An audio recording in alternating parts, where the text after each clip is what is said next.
Hey, it's Zane, welcome back. Hope you're having a great day so far. Now, in this video, I want to talk about why you need to just stack sats. Just stack sats. A sat is a satoshi. What's a satoshi? It's a fraction of a Bitcoin. How many fractions of a Bitcoin are there? For every Bitcoin, there's 100 million satoshis. Now, every satoshi that you're able to claim and take into self-custody is a claim on the future global base layer of decentralized, incorruptible wealth. And this is happening at breakneck speed. And if you're paying attention to Bitcoin, if you're starting to price things in Bitcoin, you'll notice that Bitcoin is doing what it's mathematically engineered to do. And that is to completely reprice the entire legacy financial system. It's happening right now. And this is why Bitcoin is often referred to by people like Jeff Booth as the world's first truly global free market, because free markets, what they do is they reprice everything. As time goes on and we have competition and we have entrepreneurship and we have economies of scale and we have technologies, human beings get better at producing things, and with that comes abundance.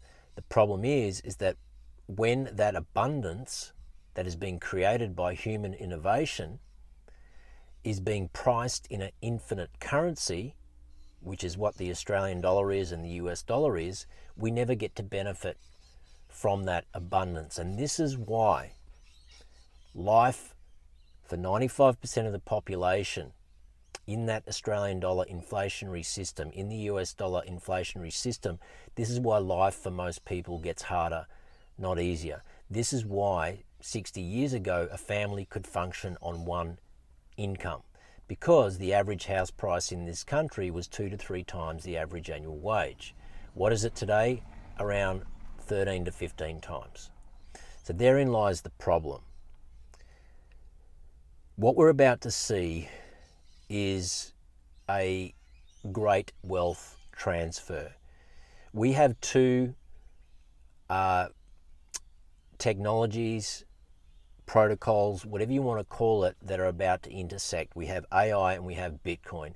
AI is infinite efficiency. It is going to drive this illusion of abundance to greater and greater levels. Synthetic abundance, duplication, stuff that's going to be able to be done by computers and machines and robots, that is going to drive the cost of human capital down further and further and further, and eventually to zero.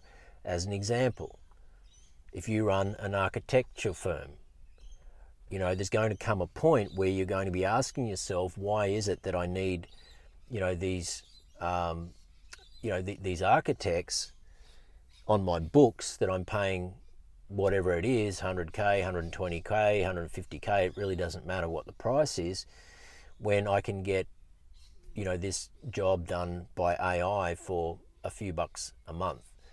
Now, I'm not picking on the architectural industry per se, I'm just saying that is an example of what's going to happen. There's going to be all of these professions that are going to, if you're a business owner, start looking at ways that they can transition out of human labor cost to AI cost, because it's going to become infinitely more cost effective, which means that their businesses are going to become infinitely more profitable. And so it's a very interesting time ahead. And so you want to be storing your economic energy not in infinite abundance, but in absolute scarcity, because the only way you're going to benefit from infinite abundance, if you're not earning an income or storing your value in something that is infinitely abundant, you need to be storing your value in something that is absolutely scarce. And Bitcoin is the only asset in history that has that feature, that has that property. So I hope this makes sense. Let me know in the comments below, but the great intersection is coming between infinite efficiency and absolute scarcity, and you want to position yourself on the right side of this. So don't overthink this, just stack sats. Set yourself some mini little targets. Maybe you've got a bigger target on where you want to be in 10 years' time. Maybe it's 12 years, maybe it's 15 years. I guess it depends on your time horizon, your age, and where you're at. But set yourself a long-term goal and then set yourself some mini targets that are going to propel you towards that long-term goal. And I've got people in my membership community, my Bitcoin Success Circle mentorship group. You know, we did a big session on mindset and goal setting, setting stacking targets, being tuned into your why. You know, we spoke a lot about how buying is all about belief, and every time you hit the buy button in Bitcoin, you've got to be dialing back into exactly why you're here and why you're doing this. Because if you don't, you're going to find reasons not to do it. And so I've got people who are saying to me, Zane, without that kind of coaching, there's no way I would have already been sitting at 0.1 or 0.5 or one whole Bitcoin. And so it's about mindset and being future focused as it is about anything else when you're doing this. But don't pay attention to daily price movements. Please don't do that. It will simply derail you from what your bigger goal is and what you're here to do. Every satoshi that you stack and take into self-custody is a claim on the future, on your retirement, on your financial legacy that maybe you want to leave to your family, your kids. Maybe that's a goal of yours as well. So there's going to come a time where you won't actually be able to buy these satoshis readily on exchanges because Bitcoin is fixed, finite, 21 million. We know that 97% of it's already been mined, and we know that the biggest pools of capital on earth are coming for Bitcoin. They want to acquire and stack as much of it as they can for themselves, and we know that 95% of the global population still isn't awake to this yet. And so the question becomes, well, what happens when all the Bitcoin runs out? This is where we're going to transition into a circular economy. It's already happening. There are companies such as Square, owned by Jack Dorsey, PayPal, Zaprite, Flash. I mean, there's companies, fast food chains in America who are now offering Bitcoin payment options to their customers. So people are going in to buy their burgers and fries, and what are they doing? They're using a Lightning wallet, which is giving them instant ability to pay in satoshis, to pay in Bitcoin. And so this is something that is going to start to really happen in accelerated form now. So if you want to stake your claim for the future and to be able to transact and have the option to do that globally, peer-to-peer, in a completely decentralized and permissionless way, then you want to stack as many satoshis right now as you possibly can. And every satoshi that you stack and secure into self-custody is also giving you enormous optionality for the future, because you have your wealth not stored in a bank that can freeze your funds, restrict withdrawals, place limitations on where it is that you send your money to, which banks are doing right now. You won't have to worry about any of that. If you have your wealth stacked in Bitcoin, in satoshis, in self-custody, running your own node, you have completely global portable wealth in your back pocket. So just keep these things in mind. It's not about the day-to-day price. That is the least important metric for you to be paying attention to. The thing you've got to be paying attention to is where this going? Where is this going? What is your goal?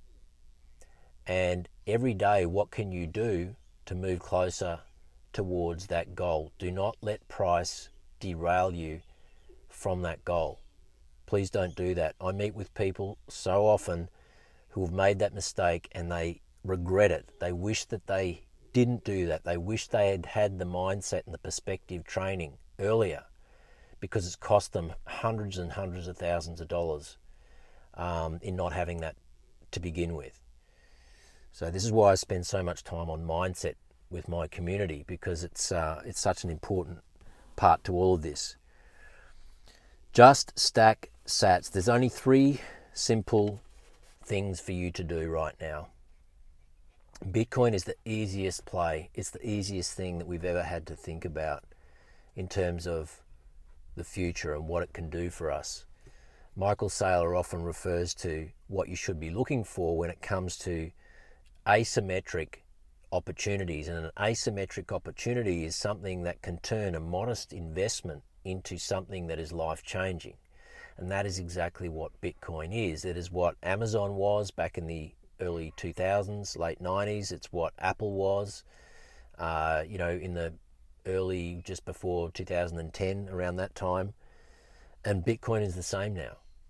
And so really all you have to do is to stack sats, set yourself up on a DCA, a dollar cost average, weeknightly, fortnightly, monthly, with an exchange such as a Bitaroo or a CoinSpot, something like that. Great little products. You can set and forget, no anxiety. You just set yourself up on exactly what you want to deploy every week, fortnight, month, and just do it. Just stack sats, take it into self-custody, and just keep at it. Every time you have a bit of spare capital, if you come across some spare savings capital, you manage to sell some stuff you don't need any longer, you can just rotate that in as well, and just get yourself to your targets a little bit quicker. So buy Bitcoin. So stack sats, buy Bitcoin, stack sats, same thing. Do it regularly, consistently. Don't worry about the price. The other thing to do is to hold your Bitcoin. Don't get shaken out, which means to stay focused. Stop listening to the noise, the mainstream media, your best mate at the pub who doesn't know what they're talking about because they haven't done the homework on Bitcoin, right? And then learn about self-custody. Take your Bitcoin into self-custody. Learn about the right cold storage hardware, air-gapped, Bitcoin-only open source devices. There's only a handful of them on the market. Do the homework on this stuff. It's not hard. You just have to do it, take action on it, but just stack sats. What I was about to say regarding Michael Saylor, because I think I got distracted there.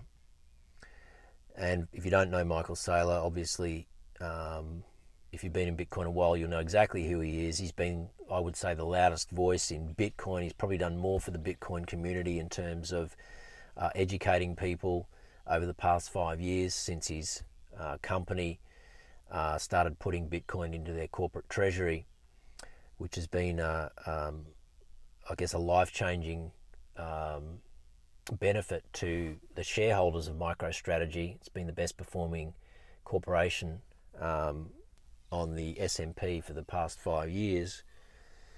But what he talks about is how these asymmetric bets, what you're looking for is something that cannot be stopped, which is exactly what Bitcoin is. There's a lot of clarity around it now. It cannot be stopped, completely decentralized. Nobody can stop it. It's something that everybody's going to need. And like I said earlier, with AI coming, inflation just only going to get worse.